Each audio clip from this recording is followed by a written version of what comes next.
شہر حیدرآباد کو جب کبھی یاد کیا جاتا ہے تو شہر حیدرآباد کبھی ہیروں کی منڈی رہا، شہر حیدرآباد کبھی محبت کا شہر کہلایا تو کبھی شہر حیدرآباد کو موتیوں کے شہر سے یاد کیا گیا، اور آج کل شہر حیدرآباد کو یاد کیا جاتا ہے بلکہ شہر حیدرآباد کی منفرد حیثیت باقی ہے تو یہاں کی بریانی، شیروانی اور یہاں کے جو حالات ہیں ان پر فکر کرنے والے شہری ہیں۔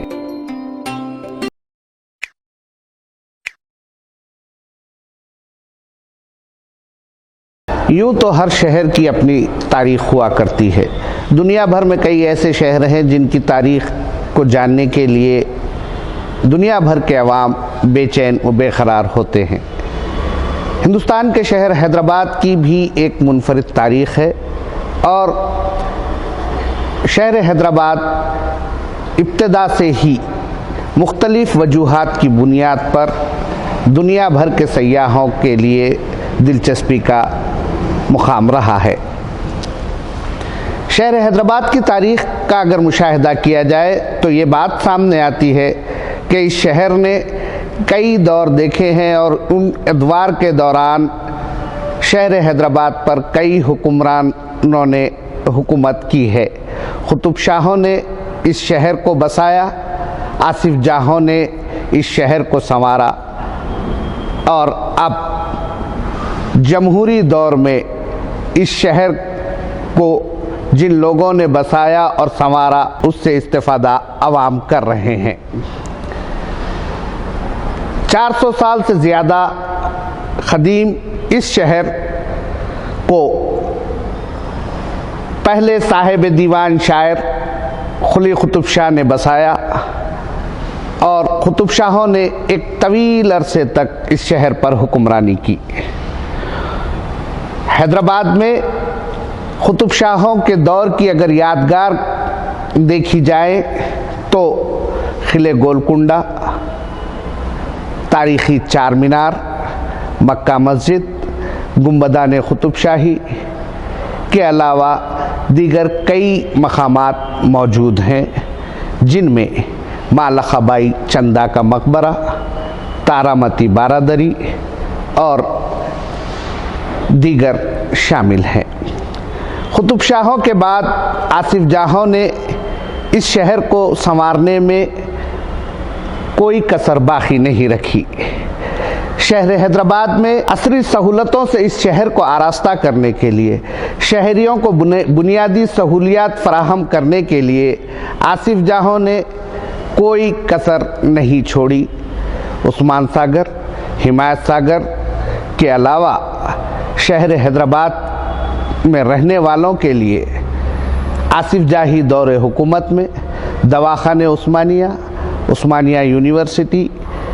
یونانی طبی دواخانہ چار مینار شفا خانہ، اس کے علاوہ مدرسہ عالیہ، مدرسہ محبوبیہ، اتنا ہی نہیں بلکہ آج جن مقامات کو سیاحتی مقامات کے طور پر دیکھا جا رہا ہے وہ بھی آصف جاہوں کے دور کی ہی دین ہے۔ فلک نما پیلیس، خلوت پیلیس، چریان فورٹ، چریان پیلیس، یا پھر وہ مقامات جہاں پر سیاح تفریح کے لیے جایا کرتے ہیں، حسین ساگر، عثمان ساگر، حمایت ساگر، یہ تمام آصف جاہی دور حکومت کی دین ہے۔ انضمام حیدرآباد کے بعد شہر حیدرآباد سے وہ تاریخ مسخ کرنے کی کوشش کی گئی جو اس شہر کی رواداری پر مبنی تھی، لیکن اس کے باوجود بھی شہر حیدرآباد میں دارالشفا، شفا خانہ یونانی یا دواخانہ عثمانیہ یا جامعہ عثمانیہ، یہاں پر تعصبیت نظر نہیں آتی، بلکہ اس شہر کے حکمرانوں میں اکثر یہ دیکھا گیا ہے کہ ادبی سرگرمیوں سے دلچسپی رکھنے والی شخصیتوں نے اس شہر پر حکمرانی کی ہے۔ ادبی سرگرمیوں سے مراد اس شہر کو بسانے والا بھی شاعر تھا، اس شہر کی بنیاد رکھنے والا شاعر محمد قلی قطب شاہ، اس شہر کو